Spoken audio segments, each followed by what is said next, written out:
Hello, guys. Welcome to another review. This is going to be a review of WWE's Saturday Night Main Event from the 24th of January 2026. They were in Montreal, Quebec, Canada, and I thought this was a very, very good show. Didn't have time to review SmackDown. No sooner had I even sat down to begin to do it than Saturday had rolled on by. So we'll just skip the SmackDown review this week. But I will say I think SmackDown this week was pretty damn bad. As far as go home shows go for a say big event, Saturday Night Main events are kind of like half PLEs, in my opinion. Um, Typically, they've been pretty bad to average since it was resurrected in 2024. I didn't see the first however many iterations of them because I only returned to viewing like properly, where I don't miss a show in 2025. So this is definitely the best Saturday Night Main event I'd seen. Speaking of years, I think so far SmackDown has been the best show in 2026. But as said, I think this was pretty poor SmackDown this week. And there's one thing really that saved it for me, and that was Cody Rhodes and Jacob Fatu's sit down. And that leads us into the opening match of Saturday Night's Main Event because it was Rhodes versus Fatu. Of course, this began on the first SmackDown of the year. No, I beg your pardon. It was the second SmackDown of the Year show in Berlin on the 9th of January. Drew McIntyre won the WWE Championship in the three-stage title match against Cody. And, I mean, Cody's blaming Fatu, but he was kind of dumb to attack Jacob Fatu, who first went after Drew. They had a sit-down the other day that was fucking amazing segment. I love that. That was one of my favourite segments I've watched ever, honestly. That was like off the level of. It felt very Attitude Era. All of this did, including the Saturday Night Main Event. I was about to say match. It wasn't actually a match. We'll get to that. It was very visceral. It was very hard hitting. It blurred the lines. You know, Cody Rhodes, when he had the sit down with Fatu on Friday, brought up the fact he'd been arrested in the past. Um, Jacob saying, "Oh, listen, I've got 7 kids, wife, support, and this and that." And they're really like going at each other.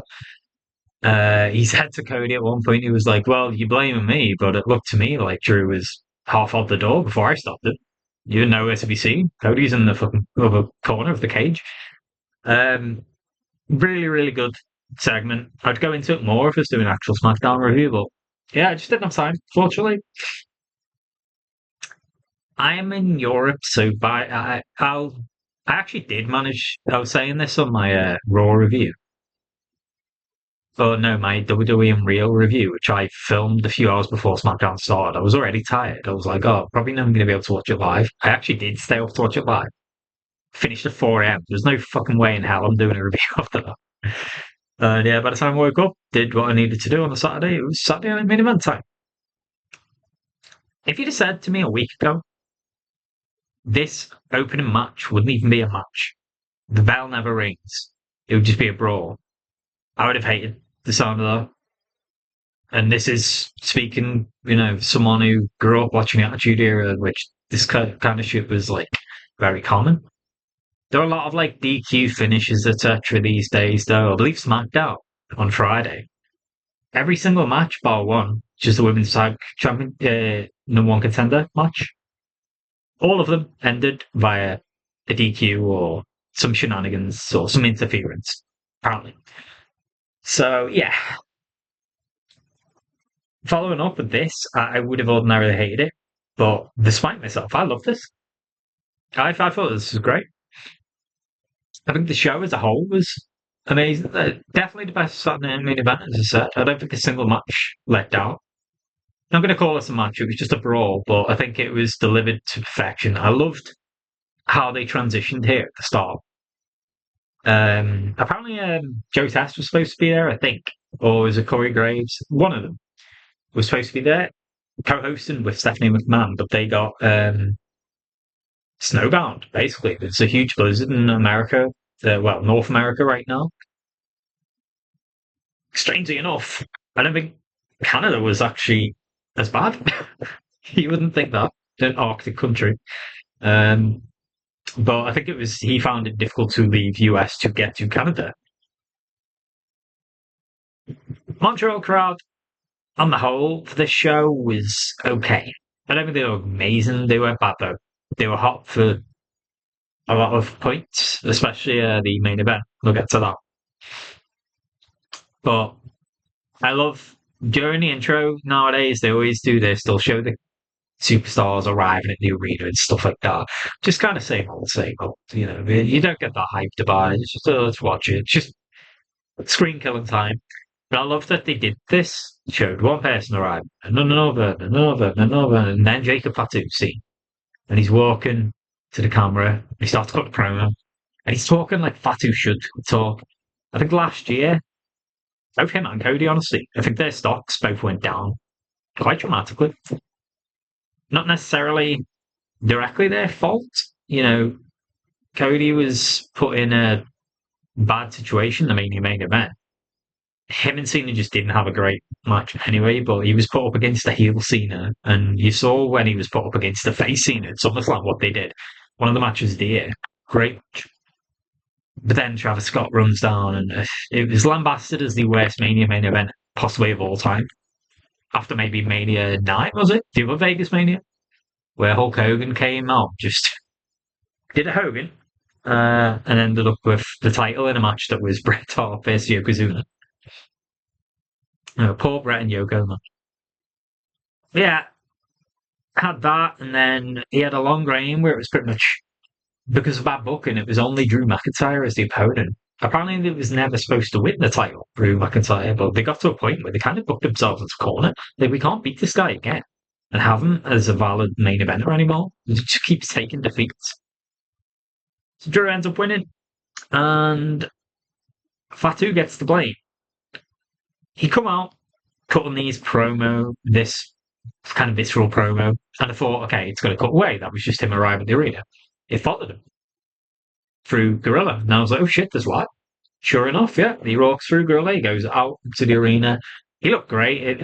Has he got the new tattoos? I don't know how long he's had that. He's got a tattoo around here now. It says like the name of, I don't know, his wife, his kids, or whatever.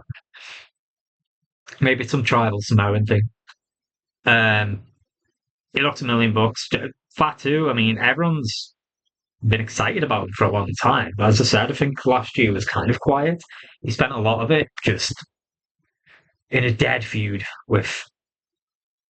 Well, one thing, he spent a lot of it in a dead group with the MFT and Solo Sikoa, and then in a dead feud with them, culminating in a fucking abysmal match. One of the worst cage matches I've ever seen. Easily the worst match of the SummerSlam weekend, and there are a few very forgettable matches. Sammy and Carrion, for example, Becky and Lyra, for example. So to be the worst of that bunch was some doing. Then he disappeared for a few months, came back, super kicked Drew McIntyre, made him look like a chump, and then got attacked backstage. In the Friday sit down, he seemed to allude to the fact that it was Drew McIntyre who kicked down his teeth down his throat. Are they still going to go with this angle of was he mistaken? Did he actually see? I assume he saw what happened. It felt a bit strange for me that they just threw it out there, like, so go, or whatever.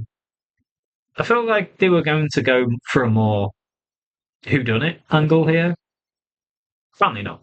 He comes out, and Cody follows. Cody's entrance is always over, of course.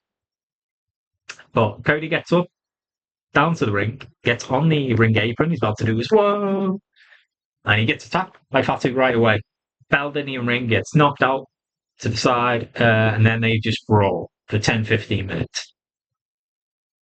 It's a good decision, I think. I guess you can't really have either of them losing. And all this says to me is that there's some rumours that abound now that the new direction for WrestleMania main event may be Cody versus Drew versus Fatu. This could be legit. I guess they could do it at Chamber or something else. Who knows? I'm sure they'll want Cody and Fatu involved in the Chamber in some respect, but if they did this at the Chamber, it would get other people involved. But then, what happens at Mania? Cody could win the title championship back at the Chamber. I would keep it on Drew until Mania, honestly, at the least, and then just see who his opponent is. And if this is the triple threat, I would probably keep it on Drew still. But that's looking ahead. This brawl, I think, was very good in the sense it felt legit. It felt very authentic. Both of them are just fucking laying out a bunch of security guards. My God. There was about 20, 30 officials coming at them, often like 5, 6 at a time, and they're both just knocking them out, knocking them to the side, getting separated briefly, but then coming back together, and it looked very uncontained. And I think that was the exact way it should have been, because Fatu needs to be presented as this uncontrollable animal who is just going to do what he wants. The way he's come back since his return and the way he speaks, we need this folk Fatu almost, because he's different to the other Samoans. He's not the clean cut, you know, chipper, face of the company kind of material. We need him like an Umaga. Umaga was the best comparison, I thought. Umaga at one point was very over. Rest in peace to him, of course, sadly. Rodney, something I think his name was. He passed away in, was it 2009 or 10, something like that. Fatu reminds me of him in a lot of ways. And Umaga was another one who, I guess they kind of pushed him more towards the main event. He never quite made it at that top level. But Jacob Fatu, some of the shit he could do, man. Like you saw he did a springboard off the ring at one point towards the start of this. Completely missed Cody. There's about 20 guys, security men, on Cody. Cody's on like the far end side of it. It kind of cleared up the middle and like bowling pins, they all just kind of like that, which made me laugh. It looked shit, but you know, no one cared. It was supposed to be a chaotic. It was supposed to be this big melee, and it continued. They took it through the crowd up into the backstage area. Well, not quite backstage, but you know, they kind of did a loop around the crowd, did like a horseshoe. I like that. I mean, Fatu's kind of a tweener, I guess. He's always been like this. He will attack officials. He's been arrested on the show before. He didn't give a fuck. He was very much an Austin attitude of I'll just take out anyone my way. But Cody Rhodes has been like this for quite a while now, and it is notable the calls and the predictions and the real possibility that it will turn heel increases by the week. He is. I had to laugh at this. This was so funny. Twice, I think, he picked up a bid and just fucking launched it straight at some of the officials. Jamie Noble was amongst them. He's the only one I recognised. And he's doing all this to get at Fatu. They're obviously predominantly going for each other, but anything else was collateral damage. They just fucking took everyone out. They brawl off and on. Cody's carrying Fatu up the stairs at one point, and then I thought maybe one of the heads was going to go through a window, but I guess WWE wouldn't start. Because it got to a point where there was like one of the styles to get inside the arena where you know the fans come through, and there was walls on either side, and there was a tiny little window. For a second, there was shades of like Michaels and Jannetty in my head. I was like, oh, they're gonna. But I think Jacob grabbed Cody's head and whacked his head into the wall like a foot away from it or something. They end up getting back down to close to ringside, still fighting amongst the crowd though. Still being pursued by all these officials who are trying to separate them, but they just fail for 10, 15 minutes. End up on a table. One official managed to get himself in between the two of them. And for a second, they kind of both stopped. Like, this guy's up to about here on. Fuck's this guy? Teamed up, grabbed the guy, and just fucking launched him at every other official who calls him. And again, like bowling pins, they'll just go down. I thought that bit was kind of funny. A moment's unity to stop anyone who's trying to stop the fight. Drew McIntyre did what everyone else failed to do and broke it up almost immediately by attacking both men. He shows up, jumps on the table, flings Fatu to the camera's right, through a table, low blows Cody, and then powerbombed him through a table. it looked like he may have missed for a second. And then the replay showed he did catch it. But Cody was kind of down for a while. They weren't really showing it for a second or two. I thought, oh God, has this gone wrong? Hopefully he's not injured or anything. But he seemed okay. The camera got back on him. The officials obviously lean over, trying to make sure it's okay. They're surrounding Drew, stop him getting at him again. Fatu is just never seen again. Drew gets back to the ring, holds the championship aloft. This did exactly what it intended to do, in a really good fashion, in my opinion. Like I said, it separated the two of them from being decided. One didn't have to take a loss. There's still more mileage in this. I think how authentic it looked and the way they interacted with the officials, just don't give a fuck, get rid of them. Though they are really hating each other. Like they really, really do want to fight to that extent that they're just going to bowl over anyone in the way. I like that, and it's added some intrigue to this. I didn't expect to enjoy this as much as I have done. This Cody and Fatu angle, Andrew. It needed something like that, man. It needed a fresh injection. If we're going to continue with having Drew interact with Cody and troll him, and because he did on Friday, Drew is the ultimate troll. He put a photo up on Cody's door of him with the championship, I think, and signed it. Fatu has been the perfect addition to this feud to spice it up, to freshen it up. He's such a good foil to both men. All three men are so different as well. Drew McIntyre later on was interviewed by Kathy Kelly, asking, why have you done what you've done? And he said, yeah, anyone who's after my title, I'm going to take out. You're all on notice. The champ's not just going to sit there and wait for you to come to me. I'm going to take you out. I'm going to bring the fight to your door. And he would try to do this again later on the night. So, yeah, he's nothing if not consistent, Drew McIntyre. That's why we love him. He's a great. I'm so happy he's champ.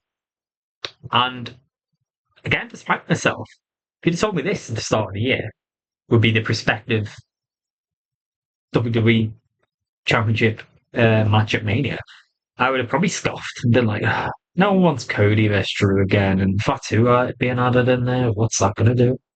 So far, so good. If that is the angle they're going, I'm going to try and drag it out all the way to April.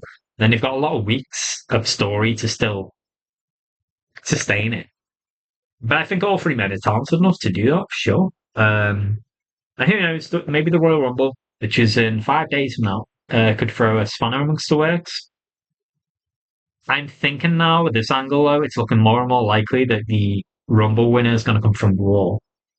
But they are the favourites anyway, I think. You've got Braun Breaker, Roman Reigns are probably the two bookies' favourites right now. They're both from Raw. Obafemi could be a dark horse. He's on Raw. WWE love Gunther. Maybe they can go with Gunther. I thought it was going to be Gunther versus AJ Styles.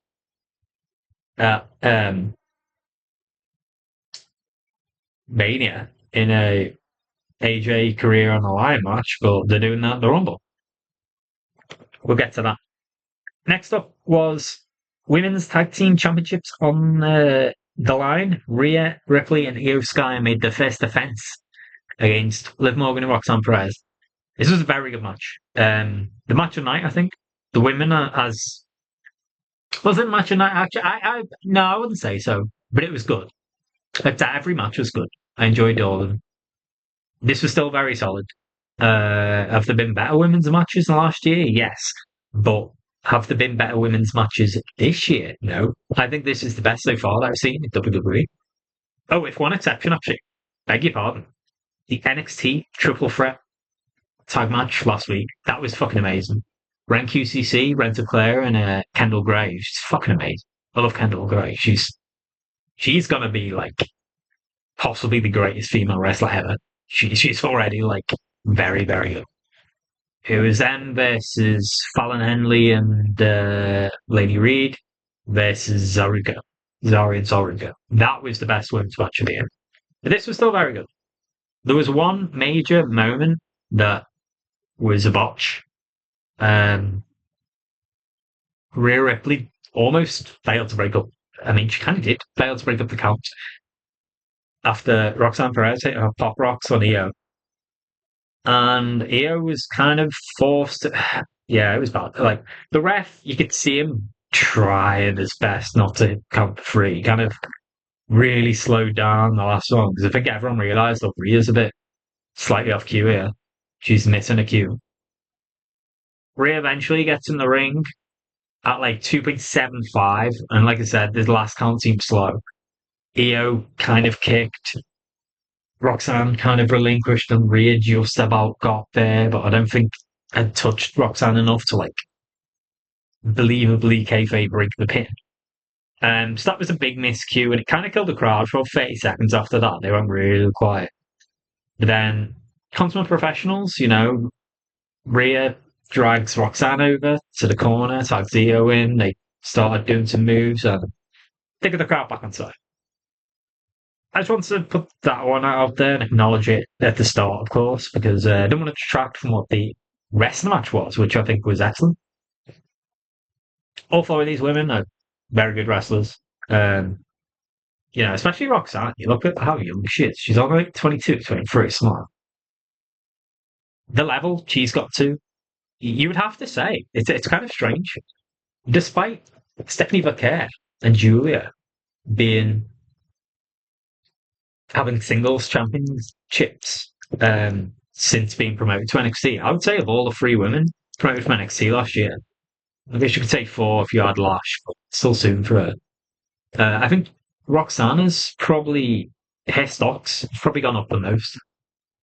Um, Largely because of the women she's been working with have just been better. You know, Julia was left with Michi and B-Fab and Chelsea, who everyone loves Chelsea, she's great, but in kayfabe wise, she's like always getting squashed. And then Stephanie Vaquer's left with like Nikki Bella and stuff. Well, no. I feel like maybe they do see Roxanne as 2-1. Um, and who could argue that? She's great.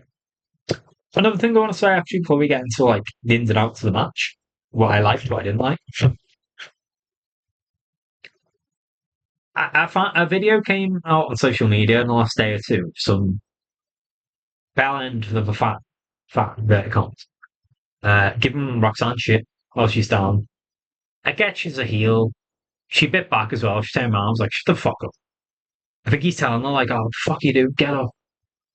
Obviously, there's a time where she's been knocked out to the ground, and you see it all the time. Wrestling. It happens.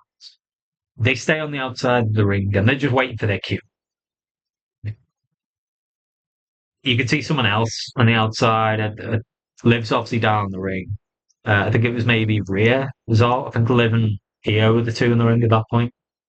Don't go to an event, sit front row, put your camera on them, and give them shit for doing their job. Yeah, I understand. A lot of people after that were like critical of the fan. Um, some people would take the approach of, oh, these wrestlers are soft these days. You stop Lisa come out and everyone will call her a slag and all this. Like, it used to be real visceral hatred on the heels. People would throw stuff at Hollywood Hogan. Remember his heel turn out, the ring just got filled up. People point to ECW. Man, some of the shit they used to do. I remember one match, was it Funk and Foley? Foley asked for them to throw chairs in a ring, and they got buried amongst chairs, basically, because every fucker just threw a chair in.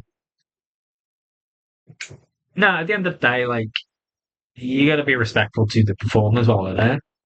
I don't know if Roxanne was playing up to a heel character by turning around and being like, shut the fuck up. Or that was just Roxanne. At the end of the day, the answer doesn't matter. Who could blame her for being like, yeah, stay up. Stay in your lane. Get in your fucking seat. Enjoy the show. So yeah, that was a bit unfortunate to see.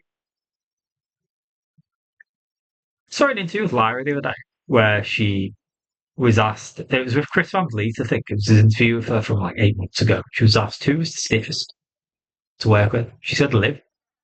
Which might surprise a lot of people. Liv's a great wrestler. I'm not necessarily saying being stiff is being bad. You look at someone like Gunther, someone like Asuka, oh, these strikers. Dragunov looks really stiff to work with. And he's one of the greatest wrestlers in the world. So it's not a bad thing. But yeah, I just say that because it was a real reminder of my God, man. Like every time she's in the ring with Io, they look like they stiff the shit out of each other. I don't know what it is between them two. Maybe the Joshi that Liv sees, she just goes into striker mode. At one point, it slowed down a shot where Liv pretty much full on kicked Io in the side of the head. Io looks dazed as fuck. Io also took another bad bump later on, but we'll talk about that when the time comes. Um, I thought all the chemistry between these women was great, especially considering Liv hasn't really been. Uh, I mean, has she even had a tag match with Roxanne as a partner yet? Up until last week in the qualifier one? I didn't think so. Maybe in house shows, the Judgment Day ladies kind of like mixed, but traditionally it was always Liv and Raquel, of course. And Liv got injured and became Raquel and Roxanne. But Liv and Roxanne, kind of similar wrestlers. They mesh really well together. And Rio and Io are just Rio and Io. Rio and Io. Rio. Yeah. They're just possibly the two best in the world. Full stop. So great match, great back and forth. There was a lot of good near falls. Io kind of got isolated for a while. The heels mainly on top, which you expect. At one point, it looked like it was over. Rhea hit the riptide, and no, Io hit an open moonsault on, I think it was Roxanne. Rhea stood on the far opposite the hard camera. Ref goes down, counts the fall, and all of a sudden Raquel emerged from fucking nowhere, probably from under the ring, pulled the ref, pulled Rhea's feet from underneath her, so she fell on the ref and broke the count. I thought that was really well done. Spot to stop the count. And at this point, I'm getting intrigued. I felt like this. I felt like the other matches on this card, the outcomes were kind of predictable. This one, less so. Are they going to have Rhea and Io lose on their first defense? Surely not. But obviously, the flip side to that is, well, are they going to have them hold the championships until Mania? Which I'm starting to think they will. Because everyone expects them to be like possible main event candidates, involved in the world championship match. Maybe that would be the world championship match because they are the two of the best in ring wrestlers. They're two of the most over women right now. They're kind of two faces of war. I guess there's three there with Liv herself. So this added kind of a bit of unpredictability to it after that break. Raquel looked really good as I'm loving the change in Raquel over the last 7, 8 months since that Kevin Nash piece of advice he gave her. She's even started calling herself Big Sexy now. So she's Big Sexy and Big Mammy Cool. That's kind of nice that Kevin's just kind of like giving her the seal of approval. Because I have no doubt in my mind she would have approached him to ask, can I call myself Big Sexy as well as Big Mammy Cool? He's given the go ahead. She looked great as like a dominant force. She breaks this up. She grabbed Io. This is the one I was talking about. Another one where Io just looked fucking dazed, man. She got powerbombed on the outside, and this looked like it hit. This was pretty damn hard. A drop. It was wow, right on it. The outside area, it's probably padded a lot more. It's not like the old days where fucking Mick Foley, crazy bastard, would get like power driven onto concrete. But still, you'll feel it, man. My God, you will feel it. At that point, I'm thinking again, oh, maybe this will be a title change. Stephanie Bacare comes out though, stops, she chases Raquel off. This is more like what Stephanie needs to do as well. There were shades of Fatu and Rhodes here. They just brawled.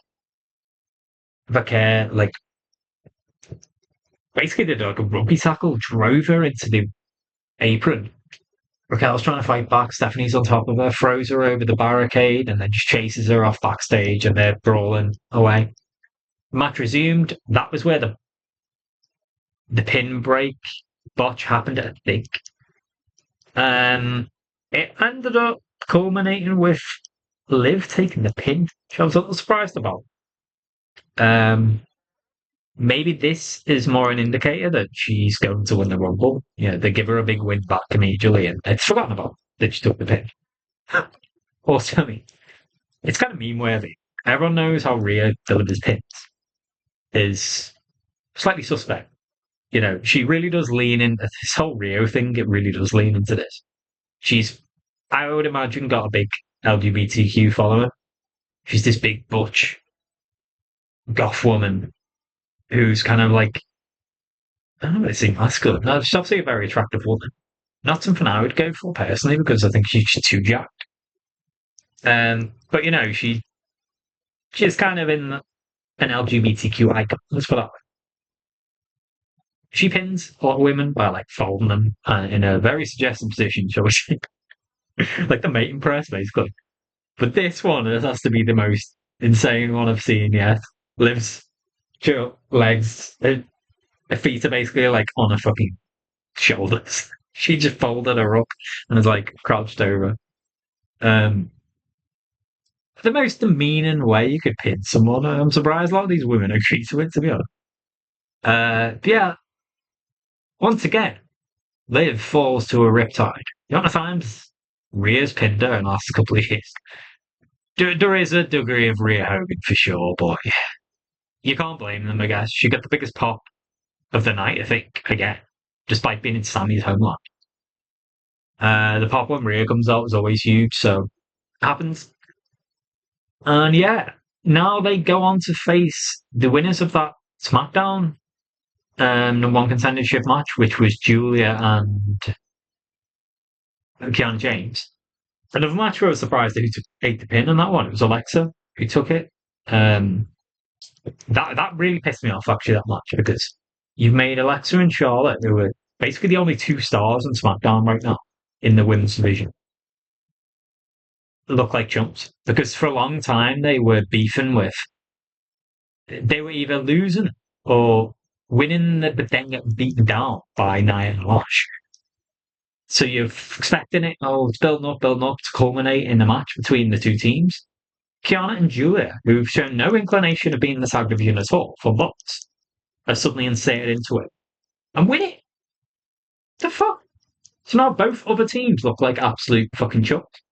Charlotte and Alexa especially, who were your two biggest stars on SmackDown. I include Bianca in that. No two bigger names in the women's division than Charlotte and Alexa still to this day. You could say, oh, you still living in 2018, whatever, say it, I don't give a fuck. They're still the two biggest names, most recognized names. That made no sense to me. But every cloud has a silver lining. I think they looked at it as, listen, and you can see the concerted effort this year, trying extra hard to give Julia another crack, get her over. She started to work with Charlotte Alexa. She's started to work with Nia, who's another former world champ. They are trying things. Putting her in the ring with Rhea and Io is going to be very exciting. Kiana as well is no slouch when it comes to wrestling. Actually, to be honest, I think that match was shit the other day. I think a lot of these women on SmackDown just don't seem to have any in-ring chemistry. I stopped and thought when I was watching the show Friday, when is the last time there's been a good women's match in SmackDown? And it was the night before SummerSlam. That's insane. Zelina versus Julia 2. It was the rematch after Julia had won the championship. They wrestled like they had a point to prove that night. It was breakneck speed. It was a great match. Both of them came out looking really, really good. We know Julia has it in her. She's one of the best wrestlers in the world. Putting her against Io is going to be fascinating. Of course, the two Japanese stars. And yeah, that match the other day, like I said, I just think everyone was a bit off. The timings were off, etc. I think the one who stood out for me was Kiana, who I'm warming to, kind of still neutral on. I look at it and I don't really see much chemistry between them as a team yet or anything like that. So I think that's going to be something they should improve on. But if you're going to have the mix in the tag division, then this was kind of a glowing stamp of approval for them of winning the number one contendership right away. This could also just been a decision to protect Nia Lash and Charlotte and Alexa from taking on Rhea and Io right away. So I feel like either of those teams, if they're still around, you know, Charlotte and Alexa may end up breaking up. They've kind of teased out recently. If they're still around, I think both of those teams are very feasible teams to dethrone the champs. Oh, Juliet and Kiana? No, I don't think so. I don't see them giving Rhea and Io the win over Liv and Roxanne to then go and lose to Julia and Kiana. It's not going to happen. It's more a showcase of just getting Julia in the ring with probably the two best right now to do it. And also Kiana. When will that happen? It's obviously not going to be at the Rumble. All these women will be in the Rumble, I would imagine. I think this week I'll do a Rumble preview show, or maybe I'll add it to the end of like SmackDown review if I have time. It could be the same crack again. Like by the time I've woken up on Saturday, maybe watch SmackDown, caught up on it. The Rumble will probably be about to start. Oh no, SmackDown is in Saudi this weekend as well, isn't it? So I guess it might finish early. So maybe I can do a review of each after. I don't know, whatever. We'll do like a Rumble preview. I think this match will probably be the Monday following. Which again is going to be in Saudi, I think. Uh, yeah. I would expect this to be next week. And I expect Rio to retain. And I think the idea now is maybe to hold till Mania, and then there'll be a bunch of women's teams in like a big multi-team match. Will it be a ladder match? Will it be a TLC match? Will it be an elimination match? I don't know. I would love an old school elimination match where it's like, I don't know, if Rhea gets pinned and she's just gone from the match and it's Tia left on her own. Kind of Survivor Series style. Um, I hate that they don't do more of stuff like this. They were always my favourite matches to play, like growing up playing video games. Um, anyway, back to SNME. The next match was put together on SmackDown, 24-hour notice. Oh man, and this is making me think this is it. AJ Styles is probably going to retire on Saturday at the Royal Rumble because he was seen backstage. Nick Aldis had called him to the show, and suddenly, AJ saying why. Shinsuke Nakamura appeared, who is, of course, an old school, long standing rival of AJ. Dead history in Japan. One of the best matches of the 2010s was between those two in Japan. They had history at WrestleMania 34, which wasn't quite as good. And yeah, they just go back a long way. So when this match was set up, it really struck me and indeed everyone, I think, thinking they're kind of doing what Cena did here. They're trying to like play the hits, give them a last request almost match with someone he considers a long time rival, peer, and give them one last hurrah. And they went out there and had a banger, man. Best match of Nakamura in years. AJ, of course, still has bangers in him. He had a banger of Cena and Pair. It was exactly what you'd expect it to be. It was very stiff, very hard hitting, very technical, lots of submission moves.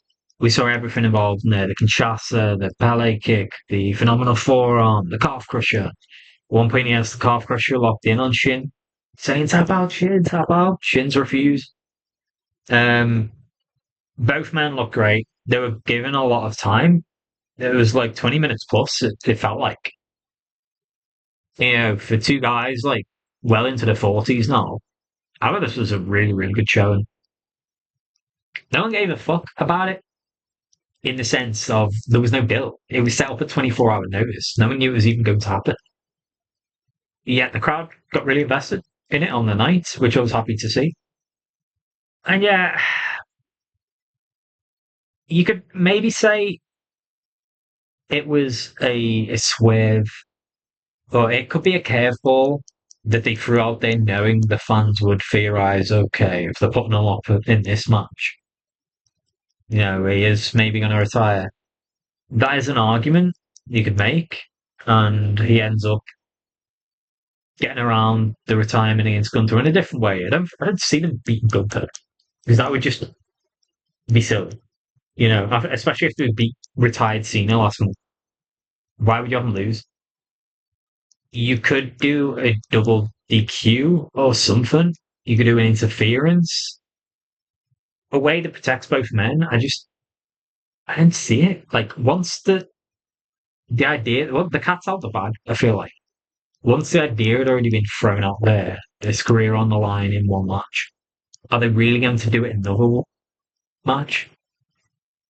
Ric Flair did that, where he did like it was 3-4 months, I think, straight of beating people to keep his prolong his career going.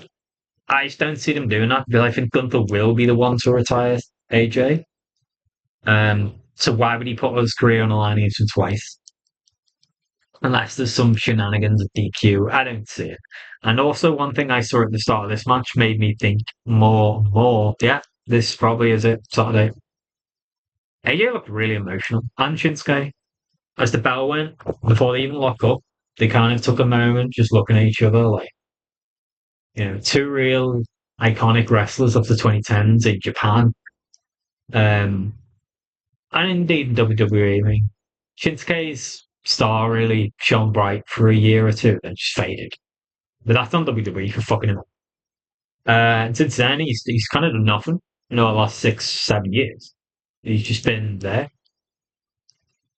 I love that this was kind of like a nod to their past and a chance for them to relive the glory years. Really, I say that like AJ's still not phenomenal. He is, but he's on the way out. I think.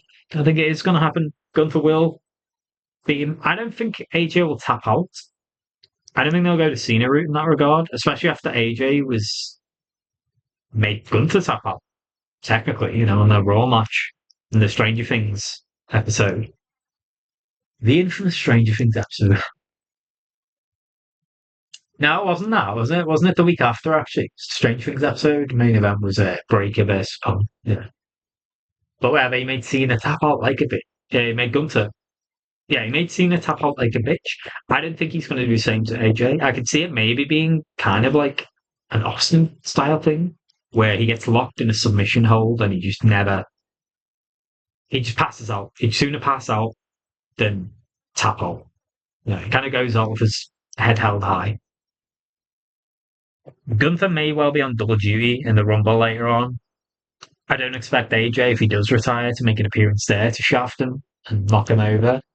That's another idea I've seen being bandied about of, maybe this will have a Mania match. No, if he's retired like an hour earlier, that's it. It's gone. This was a good match. This was the match of the night, in my opinion.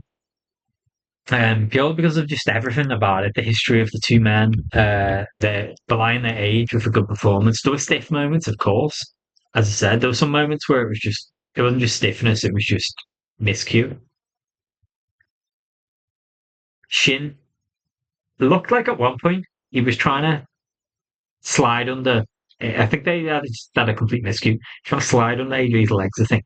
And AJ kneed him right in the fucking jaw. They slowed this down. My God. You could see Shinsuke was legit dazed for a full minute or so. The ref, AJ was buying time. AJ, nothing happened to it. He just kneed him in the fucking jaw, went down. AJ was like selling for like a minute to buy time. See the ref going over to Shinsuke, like, are you okay? This is like 15, 20 minutes into the match. So if they had to call an audible and end it sooner, they would have done there and then, I think. Shinsuke kind of shook himself a bit, probably broke his jaw or some god knows. Shook himself out of his reverie, his stupor, and then finished the match. Which AJ won. Because he had to, of course. You're not going to have him lose a few days before his fucking retirement match. I do like the general narrative they did for the match, though, was for a while AJ was struggling to get the better of Nakamura he was trying things that wasn't quite coming off. Nakamura was getting the better of him. He was mat wrestling him. And they were playing off as, oh, is AJ stuck in his head? He's thinking about Saturdays. Because the whole narrative there is he's desperate to beat Gunther. Really wants to beat him and humble him. So I like how they played into that. On to main event. Fatal four-way match for number one contendership of the WWE Championship, which will happen this Saturday, the Rumble. So it's a week removed from Saturday Night Main Event. And there was a series of qualifiers a couple of weeks ago on SmackDown. Every winner was kind of expected. At the time, I actually predicted Solo Sikoa would beat Damian Priest because Simone mind control. But I was being a dumbass. I completely forgot he'd stolen Uncle Howdy's Latin. And that was the death blow for him, not this particular tournament. Every other winner was expected. So it's Randy Orton versus Trick Williams versus Sami Zayn versus Damian Priest. I thought this was a really good match again. It wasn't like a barnstormer, but it was good. Fatal four ways sometimes can be difficult. Any multi-person match difficult to coordinate with all the spots and stuff. But I thought they did a stellar job of having 1v1 in the ring, one gets knocked out, another kind of takes the place, and it flowed really nicely, I think. Chuck Williams at the very start rolled out of the ring. I think again, another angle you could tell they were trying to make a real concerted effort for throughout this match was they're really putting over Trick on commentary for how smart he is. His ring IQ. He did numerous situations like this. He rolls out of the ring at the start. So it's classic heel behavior as well, which gets a bit of nice cheap heat on him. And he lets the others go at it. I think Orton went for an RKO on Priest straight away, gets countered. And then Orton, Sami, Zayn, and Damian Priest are all brawling. Then Trick gets back in at a real opportune moment, strikes on one of them. It was stuff like that throughout the match from Trick's perspective. At one point, Sami got a haluva kick on Damian Priest, and Trick pulled the ref out of the ring and broke the count that way. At another point, Randy Orton hit an RKO on Sami, I think. RKO on nowhere. It was really great. Instantly, Trick gets back in the ring, throws on Randy out, and goes for the pin, and Damian Priest breaks it up. So I like how they're treating Trick Williams since he's come up to the main roster. He was a big name in NXT, two-time champ. He's been TNA World Champ last year as well. But I think perhaps a lot of the public maybe expected greater things from Javon Evans and Obafemi. Oba's not on the main roster yet, of course. There's no doubt in my mind now they're just holding them back until the Rumble because he relinquished the NXT Championship on the first show of the year. It's been seen neither on Raw or SmackDown since. And they just keep playing vignettes. And Javon, unfortunately, retired out of his match last week, got injured. So hopefully he's back in time for the Rumble. The Trick is the one they SmackDown main event team needed him, I guess. They shoved them straight in. They're putting him over. They're having to interact with Sami and Randy and Damian, who, in the case of Randy and Damian, former world champs. In the case of Sami, he didn't need a world champ to still be a legend.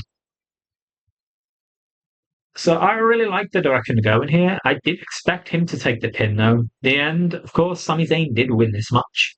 Everyone expected it. It was very predictable, but it was the right decision. It was in Montreal, his home crowd. He's very over in Saudi Arabia as well. I guess maybe because of outspoken he is about the Palestine situation. And he's just a great wrestler, all right? He's a very likable guy in general, Sami Zayn. There's some weird discourse over the last year or so of hate on him and the internet. The IWC, to call it. I don't get it. He's fucking great wrestler. A lot of people hate on his look. Oh, he looks like a bum. Looks like this. It did make me laugh, actually. Trick cut a great line on him on Friday's Night SmackDown, where he said, I'm Mr. What was it? I'm Mr. Street Where, you're Mr. Street Corner. Um, who cares if he looks a bit like a hobo? So did Daniel Bryan. Everyone loved it. Like, no one gives a fuck. All four men did.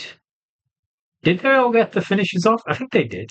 They all had near falls. Like I said, I think they all interacted well. I think everyone went through the table at one point. Randy was throwing everyone through, and then was it Sammy lifted Randy and tried to put him through the announce table? I honestly, off the top of my head, not right now, can't think of too many other spots to comment on that much. I think Sammy did get more of the offense than everyone. Randy looked a bit gassed at times, but it happens. You know, he's like well into his 40s now. He's still in great shape. Still fucking legend. It was always going to be Randy or Sammy win. But I think the smart money was on Sammy because it just makes sense. And now the narrative going into the Rumble is, can he beat Drew McIntyre? He's 0-11 against Drew McIntyre. If you've been paying attention to SmackDown over the last couple of weeks since this tournament was announced, there has been more of focus on Sammy and Drew. Of all the men that were in this tournament, Drew's obviously still trolling and beefing and running and brawling and whatever with Cody and Fatu, who were lurking there dangerously in the background. But he's really gone after Sammy. A very personal promo on Friday where he's talking about Sammy's son. And then Sammy saw him backstage. He slapped the shit out, slapped the piss out. I legit burst out laughing at that point. It was just so kind of out of character for Sammy, really. But, you know, those times where he snaps are always kind of gold. Hark back to when he turned on Roman. Yeah, honorary use handed in his resignation. Is he going to win the match? No, I don't think so. I do not see them putting Sami Zayn as champ going into Mania season. As much as I hate to say it, he's very often been the nearly man. You know, it's something Trick was making fun of him of the other day. Last time you were in Montreal, you had a chance at the championship. That, of course, was against Reigns, following up the trail in Chamber 23. That was in Montreal, and you wasted your chance. You blew it. Was the insult from Trick. And he's not wrong. I mean, it's kayfabe sense. You know, Sammy's always been the bridesmaid. He's always, like LA Knight said, he always gets there, he can't quite do it. How many more times can they do this to him before they give him it? Is the question. I could see them giving him the championship finally at the Saudi Mania next year. Would it be a main event match? I don't think so. As much as they love him there, and as much as he would deserve it, the rumor is that Saudis paying so much for this Mania are going to want big, big names. Like, no matter how fucking old or washed they are, they want them in. You've seen that with the disastrous 2018 match between DX and the Brothers of Destruction, who were all washed as fuck.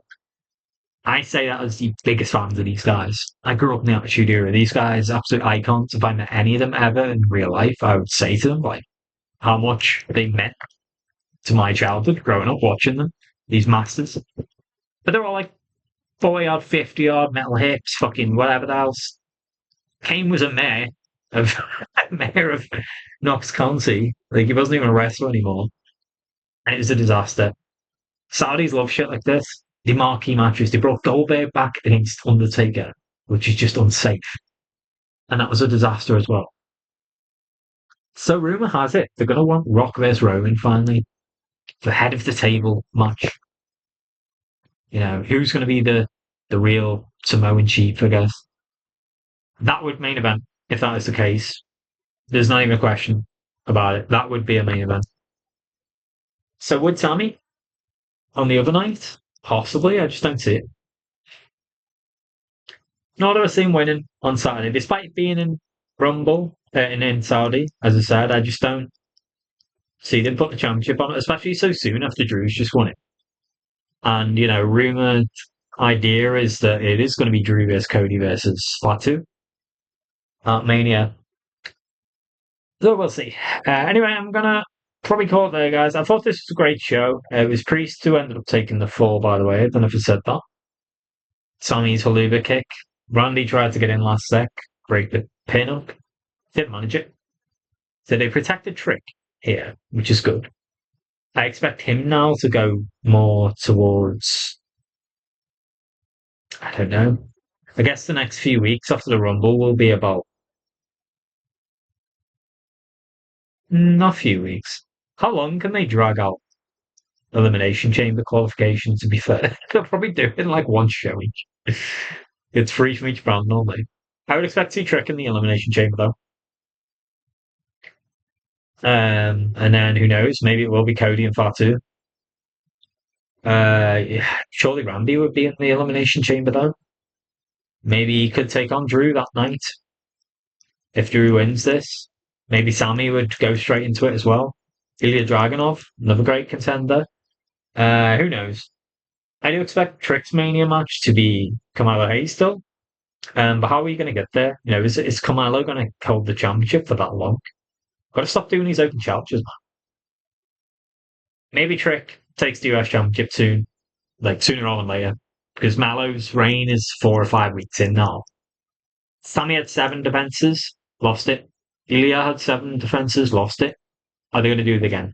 That number's kind of normally when they get bored of it and they're like, all right, let's change it. Um, yeah, I thought this was a very, very good show. The card did look promising, but so often Saturday main events just felt like just another SmackDown or Raw to me. It's not really felt like I said. It feels like half a PLE. Well, this was better than Survivor Series last year. It was better than Money in the Bank last year. Two of the big five PLEs. I still to this day do not consider Money in the Bank a big five. I'm such a traditionalist. It's big four: Rumble, Mania, SummerSlam, Survivor Series. This was very bad, and it's not in the right direction because, as I said, I thought Friday Night SmackDown was fucking dog shit. It was really bad. Monday Night Raw this week, I think, is in Toronto. It's still in Canada.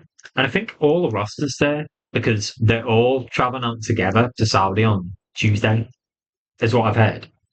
So I guess they could do the Julia Kiana match tonight. I don't see it happening. But could you have other SmackDown stars uh, appear on the show tonight in some capacity? I don't know. Looking ahead at the preview, I think it's Gunther's gonna open the show again. Or, he's going to make an appearance at least. AJ Styles is there.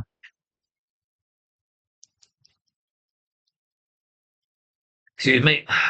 Play down a bit. Adam Pearson meeting up with Bron Breakker. That should be interesting. I'm into this story. Braun versus the authority figure. And they're going to try and negotiate a way to get Braun in the away from suspension and in the Rumble. And a Fatal 4-Way, my God, this sounds bad. I do not give a fuck. Fatal 4-Way men's tag team championships. And the teams. I took the piss out of this last week in my Raw review. The New Day. The Creeds. Alpha Academy. What was the other team? I can't even remember. It's that fucking obscure. Where are the Lucha Brothers? Right, where are the Luchadores? Judgment Days, nothing, of course, because Dom and JD are injured. It's fucking done. They need something. But yeah, I'll hopefully be back with Raw review in the next day or two. Anyway, hope you enjoyed this show, guys. I'll see you for the next one. I can't guarantee any show review. Like I said, I just tend to review for fun. I'll review shows when I feel like it, which is why I do some. I don't do others. I'm always watching them. Sometimes I just really intend to review a certain show. Like I was going to go on biblical rants about SmackDown if I'd done it on Friday. SNME saved it. Sometimes I intend to do that, just don't find the time to do it. But one guarantee for sure is there will definitely be a Royal Rumble preview show. or I'll add that to a section of another review if I do a Raw or SmackDown review this week. I'll also do a Royal Rumble review for sure. Anyway, thanks for tuning in, guys, and I'll see you around.